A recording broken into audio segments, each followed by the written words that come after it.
બોટાદમાં ચોરીની આશંકાએ ગત 19 ઓગસ્ટના રોજ નાબાલિગ બાળકને મારવામાં અને ગોંધી રાખવાની ઘટના અંગે બોટાદ પોલીસ અધિકારીએ નિવેદન આપ્યું હતું. નાબાલિગ બાળક પર અત્યાચાર ગુજારવા અંગેના બાળકના નિવેદન બાદ 4 પોલીસકર્મી સહિત 5 વ્યક્તિ વિરુદ્ધ પોલીસ ફરિયાદ દાખલ કરવામાં આવી છે. બોટાદમાં નાબાલિગ બાળકને ચોરીની આશંકાએ ગેરકાયદેસર રીતે ગોંધી રાખી મારવાની ઘટના બની હતી. આ અંગે ફરિયાદ મળતા બોટાદ પોલીસ અધિક્ષક દ્વારા તમામ ઇન્ક્વાયરીના આદેશ આપવામાં આવ્યા છે. કલમ 120(1), 127(8) અને જુવેનાઇલ જસ્ટિસની કલમ 75 હેઠળ ગુનો દાખલ કરી વધુ તપાસ હાથ ધરી છે, જેમાં કૌશિકભાઈ જાની, અજયભાઈ, યોગેશ, કુલદીપસિંહ અને અન્ય એક ઇસમ વિરુદ્ધ ફરિયાદ દાખલ કરવામાં આવી છે. આજે ફરિયાદ છે તેની વિગત મુજબ ગત તારીખ 19/8ના રોજ રાત્રે 2 ઇસમો દ્વારા આજે સગીર છે તેને બોટાદ આરટીઓ પાસે મિલિટરી રોડ ખાતે લઈ જવામાં આવેલો હતો અને ત્યાં તેણે ચોરી કરી છે તેમ કહી અને પોલીસને બોલાવવામાં આવેલી હતી, જેમાં પોલીસ કર્મચારીએ જગ્યા ઉપર જઈ અને ત્યારબાદ આ સગીરને પોલીસ સ્ટેશન ખાતે લઈ આવેલા હતા અને ફરિયાદની હકીકત મુજબ ત્યારબાદ તેને ડી સ્ટાફની ઓફિસમાં લઈ જઈ અને મારવામાં આવ્યો હોય તેવી હકીકત ફરિયાદમાં જણાવવામાં આવેલ છે. આ બનાવની ગંભીરતા ધ્યાને આવતા તરત જ બોટાદ પોલીસ અધિક્ષક દ્વારા આ સગીરને કયા કારણોસર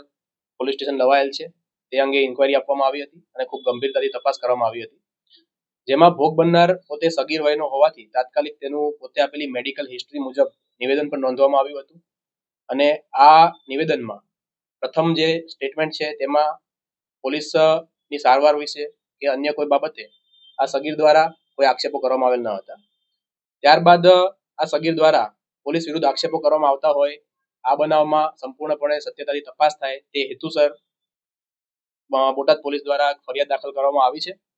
જે તેની વાલીની હાજરીમાં દાખલ કરવામાં આવી છે, જેમાં બીએનએસની વિવિધ કલમો જેમ કે બીએનએસની કલમ 120(1), 127(8) તથા જુવેનાઇલ જસ્ટિસ એક્ટની કલમ 75, જેમાં જુવેનાઇલ હોવાથી તથા ગેરકાયદેસર રીતે કસ્ટડીમાં રાખવા બાબતે અને મારવા બાબતેની તમામ કલમો હેઠળ ગંભીર ગુનો દાખલ કરવામાં આવ્યો છે અને તેમાં હાલમાં કાયદેસરની કાર્યવાહી છે તે બોટાદ પોલીસ દ્વારા કરવામાં આવી રહી છે, જેમાં બોટાદ પોલીસ દ્વારા હોસ્પિટલ ખાતેથી મેડિકલ સર્ટિફિકેટ અને અન્ય જે સારવારની હિસ્ટ્રી છે તે મેળવવામાં આવી છે. આ જે ફરિયાદ છે તે બોટાદ ટાઉન પોલીસ સ્ટેશનના જે કર્મચારીઓ છે તેમના વિરુદ્ધ દાખલ થઈ છે, જેમાં કૌશિકભાઈ જાની, અજયભાઈ, યોગેશ, કુલદીપસિંહ અને અન્ય એક ઇસમ છે તેમના વિરુદ્ધમાં ફરિયાદ છે તે આપવામાં આવી છે, જેની તપાસ નાયબ પોલીસ અધિક્ષક શ્રી કક્ષાના વ્યક્તિના સુપરવિઝન હેઠળ ચાલી રહી છે. આમાં હાલમાં કાયદાની વિવિધ કલમો હેઠળની જોગવાઈઓ મુજબ કાયદેસરની કાર્યવાહી છે તેની પ્રક્રિયા ચાલુ છે. બોથા શેખાલિયા, દિવ્યાંગ ન્યૂઝ, બોટાદ.